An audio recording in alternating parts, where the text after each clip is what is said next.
Picture this. It's 5:30 a.m. It's freezing cold, the kind of London morning where the air actually feels sharp. A man named David wakes up. He's bought the high-end trainers, he's got the expensive gym membership, and he's even downloaded that fancy app that tracks your heartbeat. He's determined. This is the year he becomes Fit David. We've all been David, haven't we? Exactly. But here's the kicker. It's January 15th. David hits the snooze button once, twice. By the third time, he thinks, I'll just start again on Monday. But Monday never comes. By February, those trainers are at the back of the wardrobe, gathering dust. It's a graveyard of good intentions. It really is. And here's the shocking truth for everyone listening today. 92% to 99% of people, depending on which study you look at, will fail their New Year's resolutions by the time the blossoms appear in spring. Most people don't just miss the mark, they drop the bow entirely. That's a heavy thought, Emma. Living a life of almost fit, almost fluent in a language, almost started that business. It's the almost trap. And that is exactly what we are dismantling today. Why do we quit? Why is vague the enemy of victory? And most importantly, how do you stop being part of that 99%?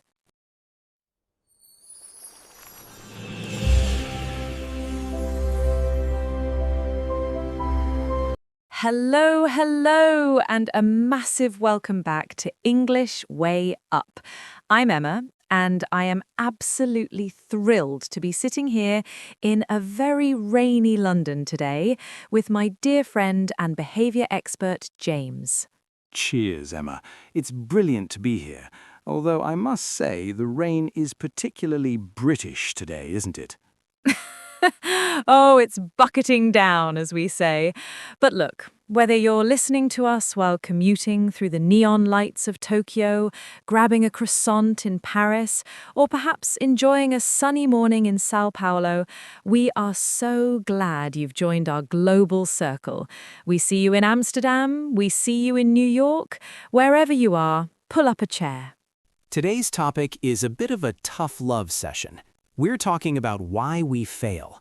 Not to make you feel bad, but to give you the keys to actually keep up with your dreams this time. Spot on. And for our English learners tuning in, keep your ears peeled. We're going to be using some fantastic natural expressions today. We'll be diving deep into phrasal verbs like give up and keep up, and seeing how they actually function in a real conversation. So, James, let's get stuck in, shall we? Why is vague so dangerous?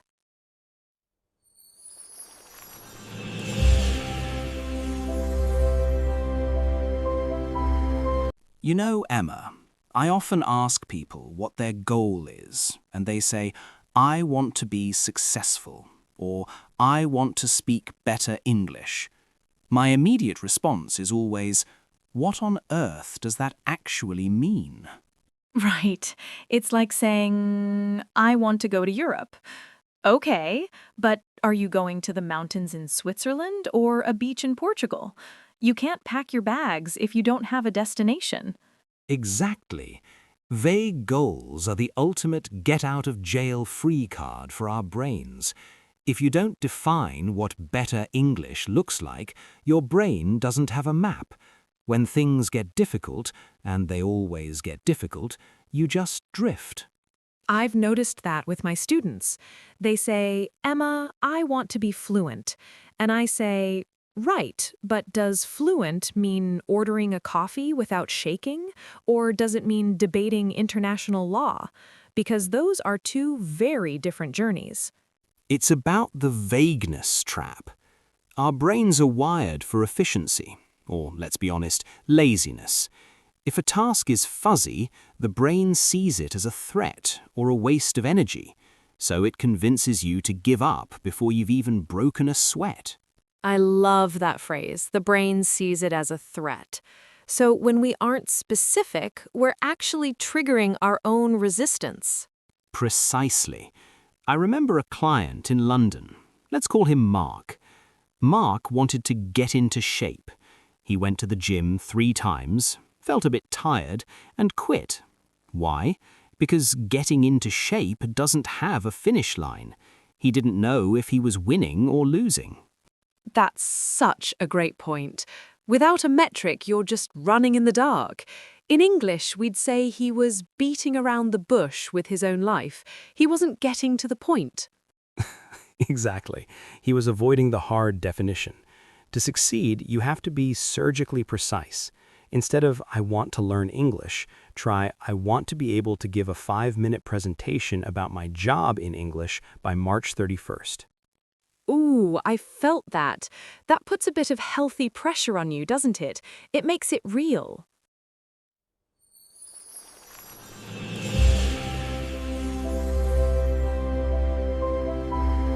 Let's talk about the shiny object syndrome. You know, that feeling when you buy a new notebook or you sign up for a new course and you feel like a superhero for about 48 hours? Oh, the new year, new me high. It's a drug, Emma. It really is. When you tell people your big, fancy goals, your brain releases dopamine. You feel like you've already achieved it just by talking about it. That is so dangerous. I've seen people post on Instagram, starting my 30-day language challenge today. They get 100 likes, they feel amazing, and then they don't actually do day 1. Because they've already had the reward. They got the social validation without the sweat. This is why the 99% fail. They are addicted to the idea of the goal, but they haven't fallen in love with the process. The daily grind. I always tell my listeners, English isn't a mountain you climb once and then you're at the top forever. It's a garden you have to water every single day. If you stop watering, the plants wither. That's a beautiful analogy. And let's be real, watering the garden is boring sometimes. It's not always exciting to review phrasal verbs on a Tuesday evening when you'd rather be watching Netflix. Oh, tell me about it. But that's where the 1%ers differ, isn't it? They expect the boredom. They embrace the fact that it's not always going to be a high. Right. They don't rely on feeling motivated. Motivation is a fickle friend. It shows up for the party but leaves when it's time to wash the dishes. You need discipline to keep up the momentum when the motivation leaves the room. Motivation shows up for the party but leaves when it's time to wash the dishes. I'm stealing that, James. That is a golden nugget right there.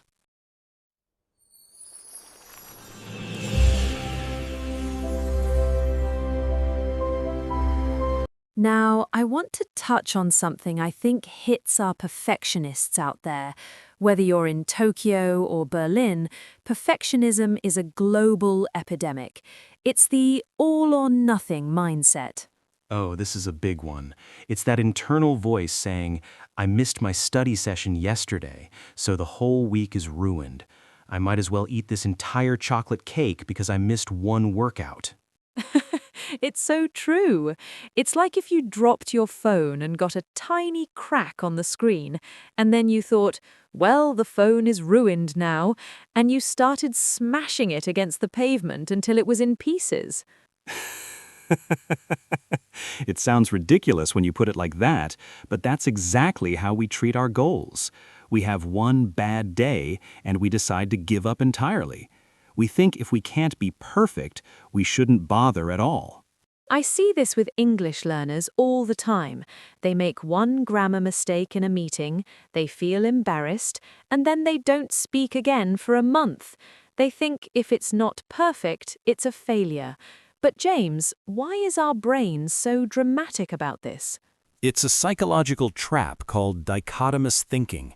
Our brains love categories, black or white, success or failure. But the 1%, the people who actually reach their goals, they learn to live in the messy middle. The messy middle? Tell us more about that. Think of it like a long-haul flight from London to Sydney. It's a 22-hour journey. If the plane gets blown slightly off course by the wind over the Indian Ocean, does the pilot just say, "Oh well, we're off track. Let's just crash into the sea"? Heavens no! That would be a disaster. Exactly. They just make a tiny 1-degree correction and keep flying. But in our personal goals, we tend to crash the plane because of a bit of wind. I once had a client who wanted to write a book. She was doing great, but then she missed 2 days because of a family emergency. The guilt was so heavy that she didn't touch her manuscript for 3 months. She felt like because she broke her perfect streak, she had lost the right to be a writer. That resonates so much. That guilt is like a wall. I tell my learners, don't let the perfect be the enemy of the good. If you only have 5 minutes on the train, read 1 article. That tiny bit of effort keeps the car moving. It means you haven't given up. Right. In the world of high performance, we call it the never miss twice rule. Missing once is an accident. Life happens. You'll get sick, your boss will ask you to work late, or you'll just have a rubbish day. So the secret isn't being perfect, it's just being persistent. Precisely. Missing twice is the start of a new habit, the habit of quitting. If you miss your English practice on Tuesday, the only goal for Wednesday is to make sure you do it. Don't worry about making up for lost time or doing a 3-hour session to compensate. Just get back on the horse. I love that. So keep up the streak, even if the session is only 5 minutes, because 5 minutes is infinitely better than 0 minutes. It's about keeping the fire burning, even if it's just a small flame for one day.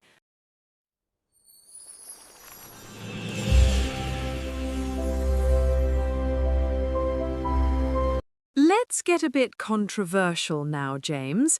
We've talked a lot about the internal stuff, the brain, the mindset, the perfectionism. But what about the world outside our heads? The people we have dinner with, the rooms we live in. They say we are the average of the 5 people we spend the most time with. It's controversial, but it's pure science, Emma. Our environment is like an invisible architect. If you're trying to run a marathon, but all your friends want to do is go to the pub and eat chips every night, you aren't just running a race, you're fighting a constant uphill battle against your own social life. It's like trying to swim against a very strong current in the River Thames. You can do it for a while with sheer willpower, but eventually your muscles get exhausted and you just let the water take you downstream. Exactly. Willpower is a limited resource. It's like a phone battery that drains throughout the day. By 7 p.m., your willpower battery is probably at 5%. If your environment is set up for failure, that 5% won't save you. You have to make your goal the path of least resistance. I love that phrase. So instead of fighting the current, we should be changing the direction of the river. Precisely. Look at your daily habits. If your goal is to learn English, but your phone is set to your native language, your computer is in your native language, and you only hang out with people who speak your native language, you're essentially living in a bubble that doesn't include your goal. That's such a powerful point. I always suggest to my students, change your digital environment first. It's the easiest win. Change your phone settings to English. Follow English creators on social media. Make English the default setting of your life, so you don't have to choose to practice, it just happens. And there's a practical trick for the physical world, too. I call it the 20-second rule. Tell me more. I've never heard of that one. It's simple. If you want to keep up a good habit, make it 20 seconds easier to start. If you want to practice English in the morning, leave your book open on your pillow or have your headphones already plugged into your laptop. But if you have a bad habit, like scrolling on your phone for 2 hours, make it 20 seconds harder. Put the phone in another room or delete the app so you have to reinstall it every time. That would definitely stop me from mindless scrolling. It's about making it harder to give up and easier to start. But James, let's go back to the people part. This is the hardest bit for my listeners. What happens when the people you love are the ones holding you back? This is where it gets tough. You have to be careful who you share your big dreams with. Some people, even if they love you dearly, might subconsciously want you to stay exactly as you are. Because if you change, if you become fluent and successful, it holds up a mirror to them and shows them that they haven't changed. Ouch. That hits home. It's not that they're bad people or that they want you to fail. It's just that your growth makes them feel uncomfortable about their own stagnation. Exactly. There's a term for it. Crabs in a bucket. If you put one crab in a bucket, it will climb out easily. But if you put 10 crabs in a bucket and one tries to climb out, the others will reach up and pull it back down so they don't feel left behind. That is such a vivid and slightly heartbreaking image. I've had students tell me their friends mock their British accent, saying, "Oh, look at you, trying to be posh." They're literally pulling them back into the bucket. They are, and that's why you cannot rely on your old environment alone. You must find a community, like our English Way Up family, where growth is the standard, not the exception. You need to be in a bucket where everyone is helping each other climb out. I couldn't agree more. When you're surrounded by people who are also working hard to keep up their progress, it doesn't feel like a chore anymore. It feels like a shared adventure.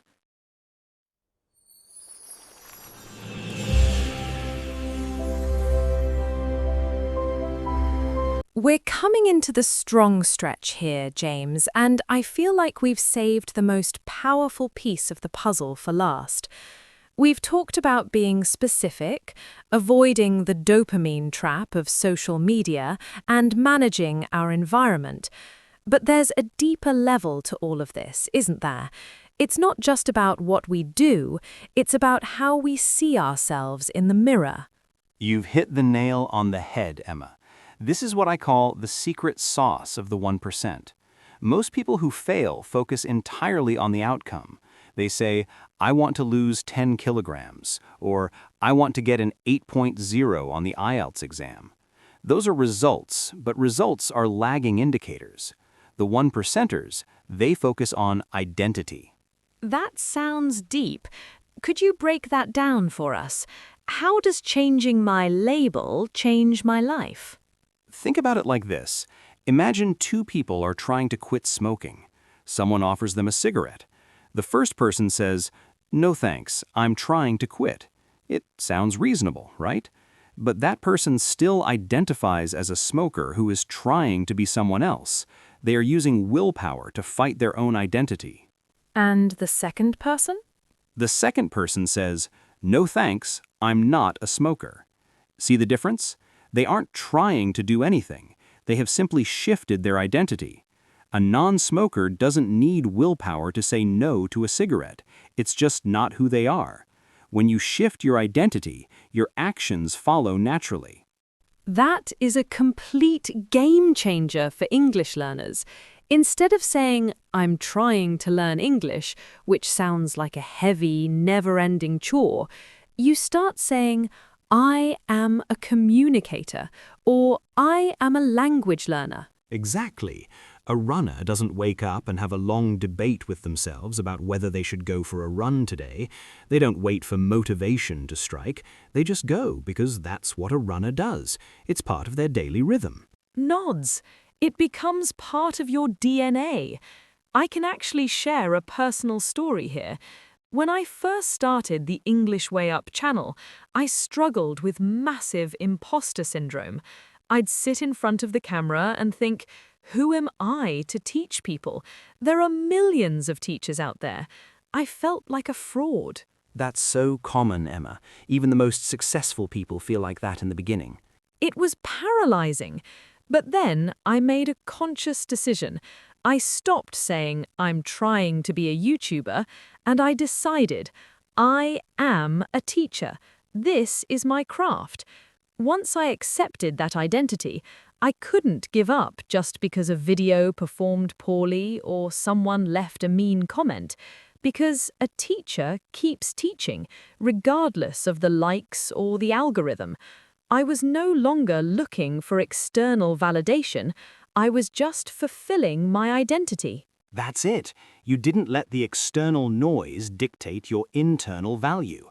You were keeping up your standards because of who you are, not because of how many views you got. And it makes you so much more resilient, doesn't it?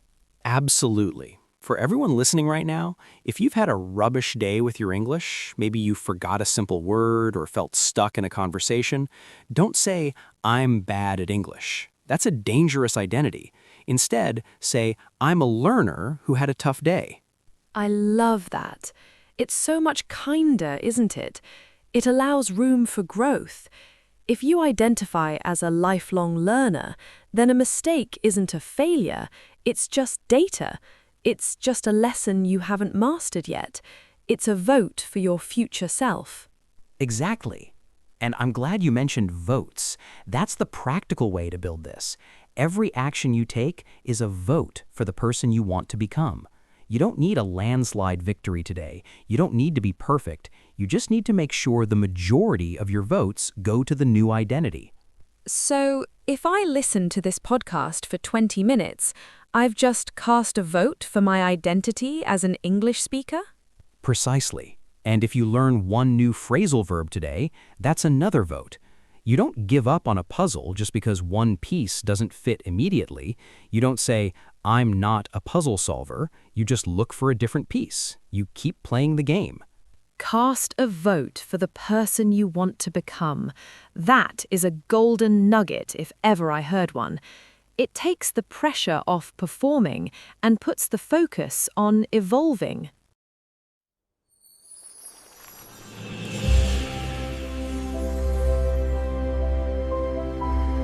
James, this has been an absolute masterclass.